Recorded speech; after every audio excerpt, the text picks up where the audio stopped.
On one fateful December day in 1955, Rosa Parks went on to say one of the most influential and groundbreaking words in American history. Now, what's interesting about this is that this word wasn't overly academic by any means. There wasn't much nuance in what Rosa was trying to say, however, it spoke volumes. This word was a concise response to an attempt to suppress the dignity that Rosa knew for a fact she was entitled to. This two-letter word held the weight of a Shakespearean play while maintaining its simplistic message. The word was no. Now, this word went on to open the door for many opportunities for African Americans who were previously oppressed and still are to this day. Rosa Parks made massive strides in the civil rights movement by simply standing her ground. And she has a quite famous quote that relays that message further.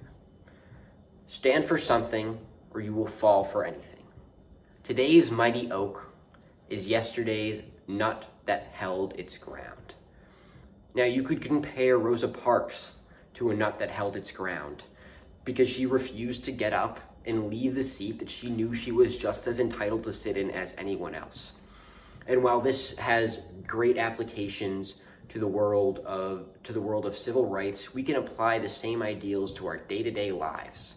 And I'm going to give you 3 examples that perfectly exemplify what Rosa Parks was attempting to get across with this message, and really carry on her legacy in such a way that is very emblematic of the message she was trying to get across. Now, firstly, we're going to take a look into the sports world. If we look back a while, we see LeBron James coming off of a very successful individual career in Cleveland. However, they had not seen as much team success as he would have liked. He promised the team a championship and was unable to deliver on that promise thus far. However, LeBron decided that it was best for his career to move to South Beach and play for the Miami Heat. This is a controversial move. A lot of Cleveland fans were very mad at LeBron for doing this, and he went on to win 2 championships there, which he wasn't able to do to the city of Cleveland. Obviously, Cleveland fans were upset about this, and LeBron realized that he had made this promise and it was his duty to hold it. So, LeBron James took a risk. There was nothing to attract him to Cleveland. The weather isn't good. They didn't have any all-stars at the time. LeBron was essentially going in blindly to play with a rookie Kyrie Irving and Kevin Love, who they hadn't even acquired yet. He took this risk. He stood his ground, and it overall benefited his legacy as he led this team that wasn't seen as good as his Miami Heat squad to win the 2016 NBA Finals.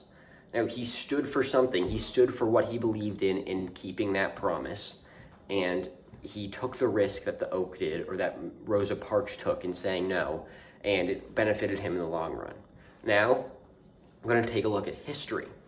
In the American Revolution, we can see this as one of the biggest comebacks ever. It's a perfect example of believing in oneself. This obviously wasn't a person, it was an entity of the colonies of America, but collectively, the people of America believed that they could take down this imperial juggernaut that was Great Britain. And they had no real reason to believe this. This was a group of ragtag farmers going against one of the most powerful empires to ever exist. However, they stood their ground, stood up for what they believed in, and it benefited them in the long run. Now, lastly, we're going to take a look at our current Vice President, Kamala Harris. She grew up in a time where a biracial child had significantly less opportunities than a child who was not of color.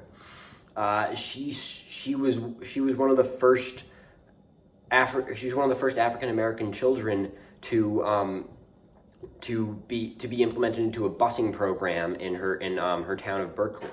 And she made the choice to go to a white school where she knew that she would be persecuted and ridiculed. And now, because of that risk she has taken, she's seen a lot more opportunities than she might have otherwise, and has become the first woman of color to ever hold the vice presidential office. Now, this, along with the other examples, perfectly exemplify the message that Rosa Parks was attempting to get across and spread to inspire others when she made this simple statement of no. Thank you very much.